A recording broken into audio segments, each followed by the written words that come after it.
สวัสดีFCเนาะมาจอบเบิ่งนกมื้อเช้าอากาศดีมื้อนี้เนาะเมื่อวานมื้อซืน4-5มื้อหลังฝนตกตลอดยิงเนาะยิงนกตัวนั้นตกแล้วตัวนั้นมาจับพุ่นอีกโอ้มันสิไปเอาได้บ่ยิงตกแล้วตัวหนึงเนาะ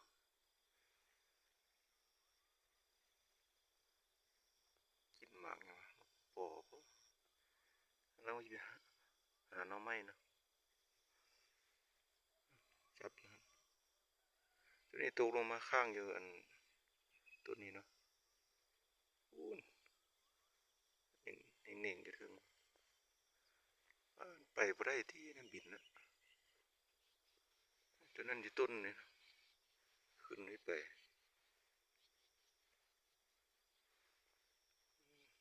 หลายตัวเติบฝนหยุดแล้วเห็นเริ่มนกมาแล้วเนาะนกเจนแวนนะอยู่นี่เนาะถึงนี่ไอ้หน่อไม้อยู่นี่เนาะหลุมนี่6 โมง7 โมงยังแหละอากาศดีเนาะมื้อนี้ลองมึงมันสิขึ้นไปเอาได้บ่ถึงนี่มันปลามันตึบพุ่นหาทางขึ้นไปก่อนเนาะขึ้นมาฮอดบอนมันแล้วเนาะไปแต่มีทางเข้ามามีถึงนี่แหละเนาะฮอดบอนมันแล้วแต่ว่าบ่เห็นตัวเลยหมาซอกบ่ตกนี่มันข้างอยู่ถึงบุปลาเข้ามาย่านแต่ตัวทากเนาะเมื่อคืนนี่เลาะเก็บแมงไม้ละล่าก็ยังขึ้นอีก2 ตัวนี่เดินแท้ๆเปลี่ยนยังมี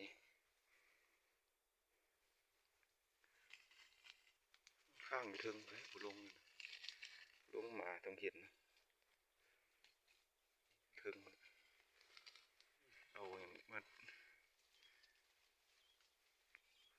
ไม่มันยักเอาบ่เห็นนะ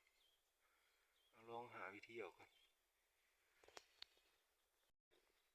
โอ้ข้างเบิ่งดีๆเนาะ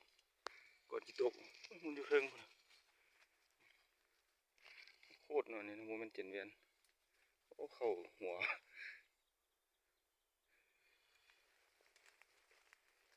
ทางลงบัดนี้บักขึ้นสันเนาะ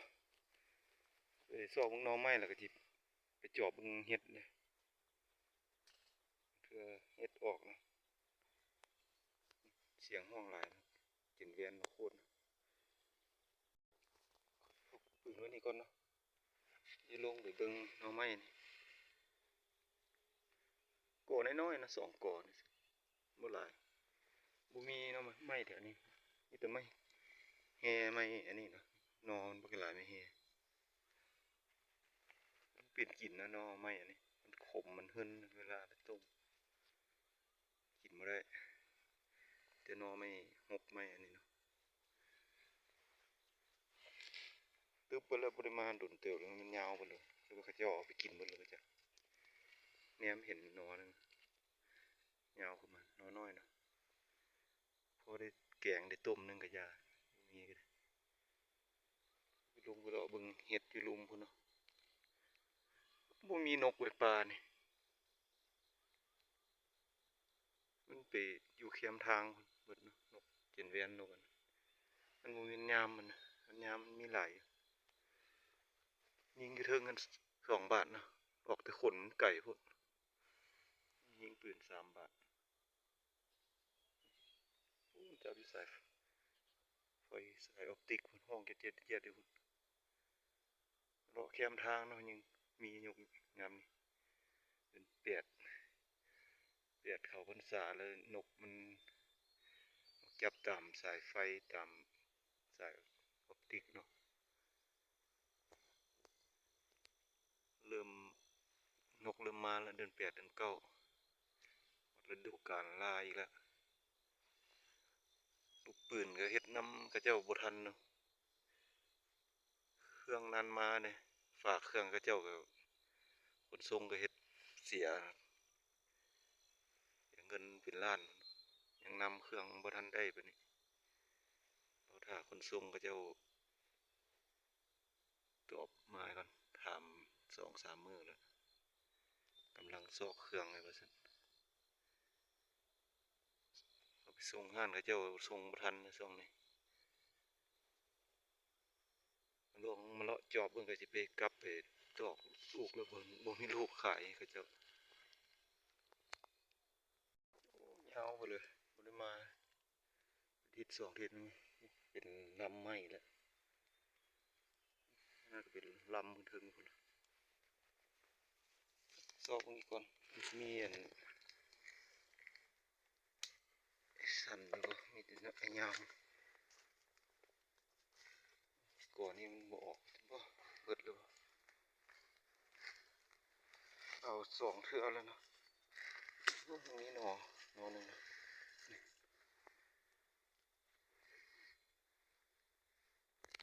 มีหน่อเดียวนี่บ่จักสั่นพอได้แกงอยู่เนาะ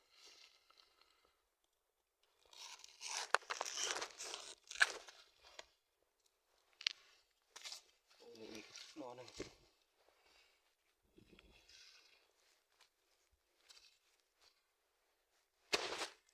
น้อยเนาะลืมออกบ่มีดูบ่มีน้อยก็ได้เอาบ่มีเนาะเบิ่งอันนี้ก่อนจังขึ้นมาเอา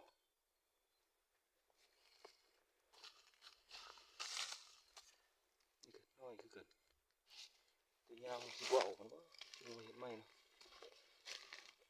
มีอยู่พอได้กินอยู่นี่ออกลึกเนาะตัวนี้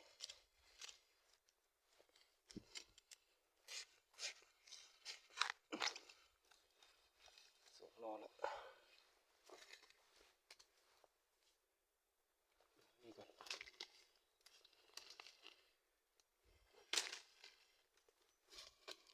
เบิดอีกหมดนี่ก็เอาปีหน้าเนาะปีนี้สิเบิดงวดมันละมันได้อยู่ต่อไปเลยมาเอามันได้อยู่ก็อื่นมาเอาไปกินตัวเนาะนี่อย่างอีกเล่นเป็นเล่นมาอยู่มาเลย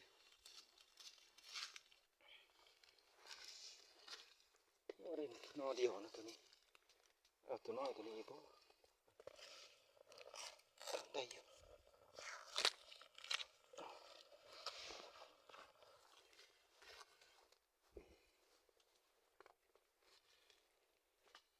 อีนอหานอกับพ่อแกงแล้ว2 คนนึงเนาะ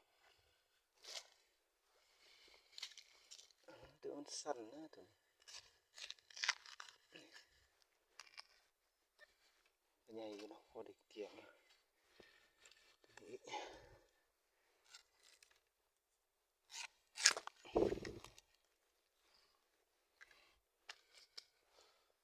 4-5 นอแกงแล้วเนาะยาวเขาก็จะจงมันไว้เป็นไม้ซะโอ้ยังตัวนึงนี่ตัวนี้ยังได้อยู่ตัวนี้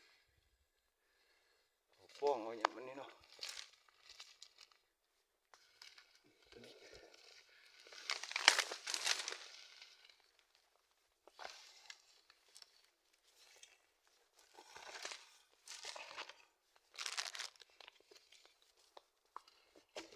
ยาวเป็นไม้อยู่แล้วมีนั่นก็นอน้อยเนาะลูกมันตัวนี้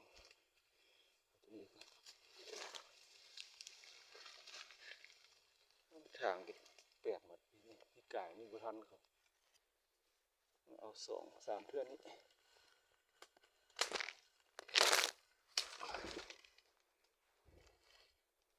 ขาย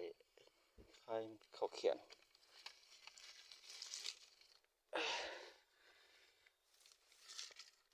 โอ้ยขายขนาดไม่อันนี้น่าจะเบิดแล้วมีแต่อันยาว2 อัน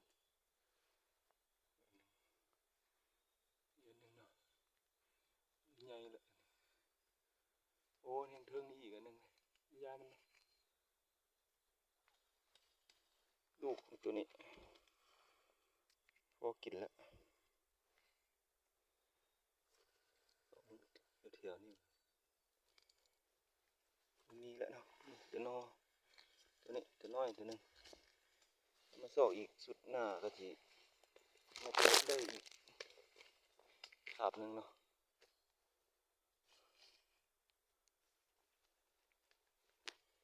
นี่ก่อนสอกละเอียดก่อน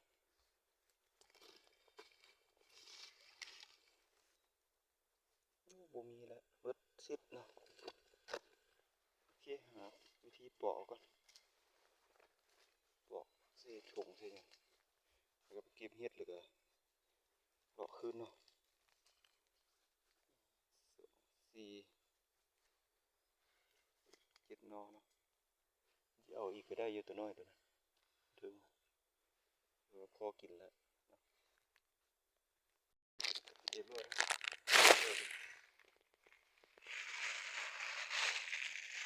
ใส่ถุงหม้อนึงแหละตุ่มที่หม้อได้เกี่ยวนะ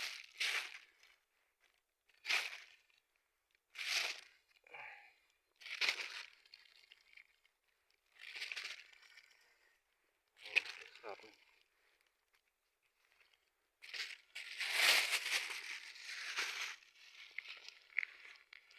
นี่มันลืมอีกมันนั่นฟันไว้นี่ซอกและซอกว่ะลืมนะ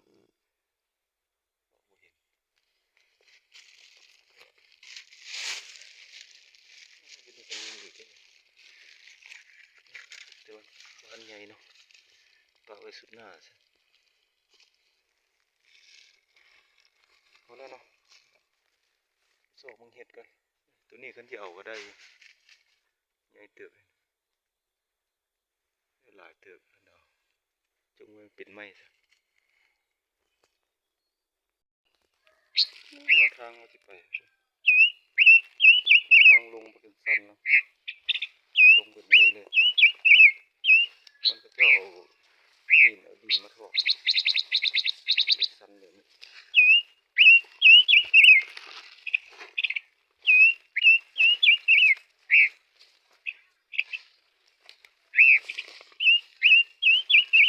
นำตลอดเนาะก็จะเห็นเกี่ยมเครื่องแล้วมันไปรัดหน้ารัดหลังอยู่แหละถ่ายยังทางออกง่ายๆติดเพศติดว่าเมื่อบ้านก็นำเล่นนำมาไกลๆนำจนหอดทางอย่างเมื่อเล่นในคืนผมคิด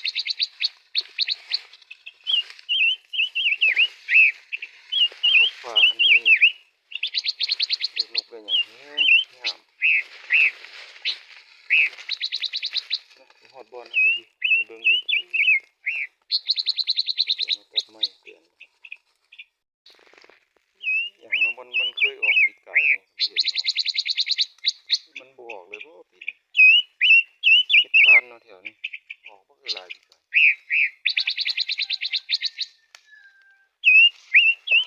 ไม่เห็นอย่างเลยเห็ดก็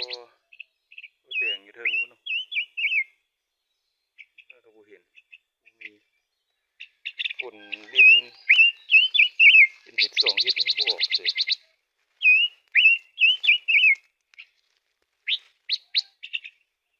น้องรอไปลุมมันอีกก็เนาะมันบ่ออกเลยเมื่อนะเสียเวลา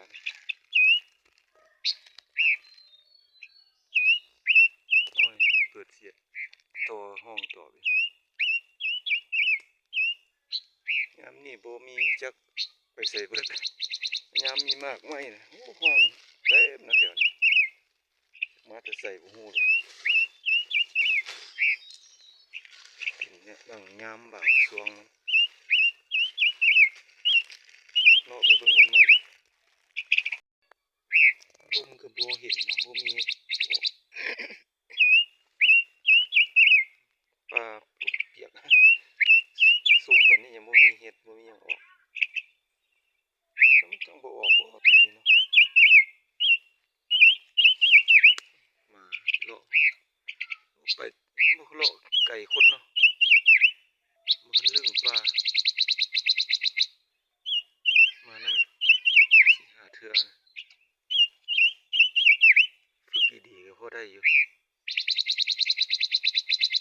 ทีแรกคาเครือกันยังห้อง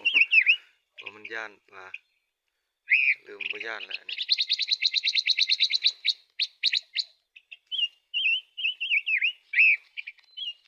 เอาขึ้นเนาะมันนี่ขึ้นไปเทิงหมดมุมนี้เนาะเสียเวลาละเลาะมาทางนี้ก็บ่เห็นมีเนาะออกเถอะนกไปเลยบินอ้อมไปอ้อมมาอยู่นี่นกน้อยเนาะโอ้หมาเครือเขาเป็นลายเนาะปีนี้เที่ยงบ่เห็นหมากซะมืดโพด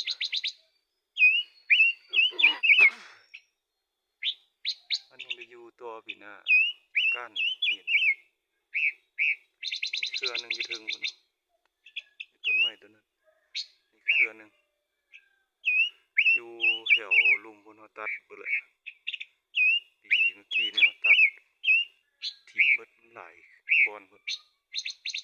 ลงไว้แต่2-3 เครือนะบินมาถึงหัวนี่บ่ทันยิงเนาะนกน้อยนะใหญ่กว่าผมมือน้อยเดียวนะ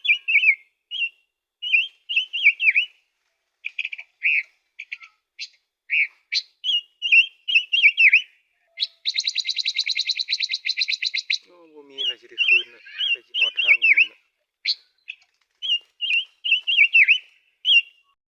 มีอยู่เทิงนี่เครือหนึงน่ะนี่เป็นหมากบ่ปีนี้บ่เห็นหมากเว้ยเฮ็ดโอ้ดอกนึงอยู่นี่เน่าเบิดเลยก็ดีเสียบนะ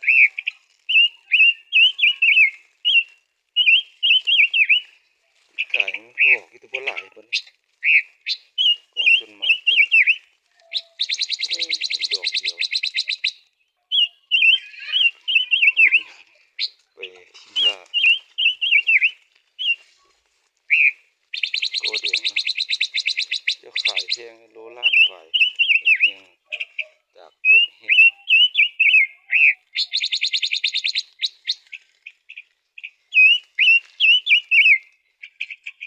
เป็นอยู่เนาะแต่ว่าอยู่เทิงแต่ลุมบ่มีหมากบ่มีคู่บ่มีหยังออกเดี่ยวโคโล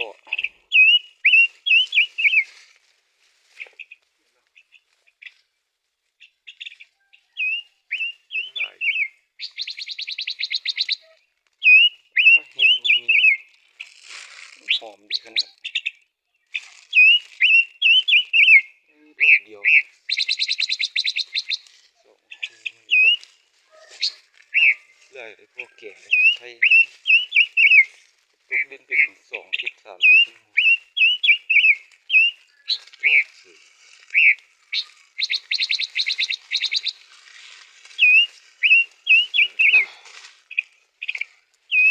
มีแล้วมันสูงน้ำออกนะเสียงเขาจะงวดที่2ที่3แล้วอื่น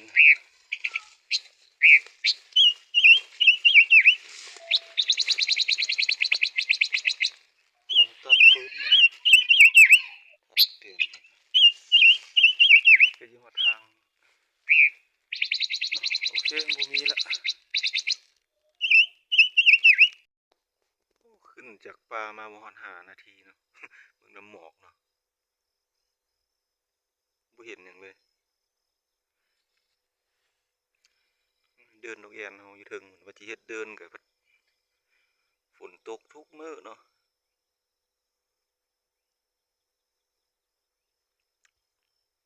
คุมเร่งตอกลูกให้เขาเจ้านะเบิ่งมันแดดมื้อนี้มื้ออื่นลองขึ้นไปแปลงเดินมาเมื่อวานนี้เห็นม้าหลายตู่เติบเนาะบินอยู่เทิงโอ้นกแอ่นบ่เห็นหยังเลยเนาะน้ำหมอกขอจบคลิปเนาะขอบใจทุกท่านหลายๆ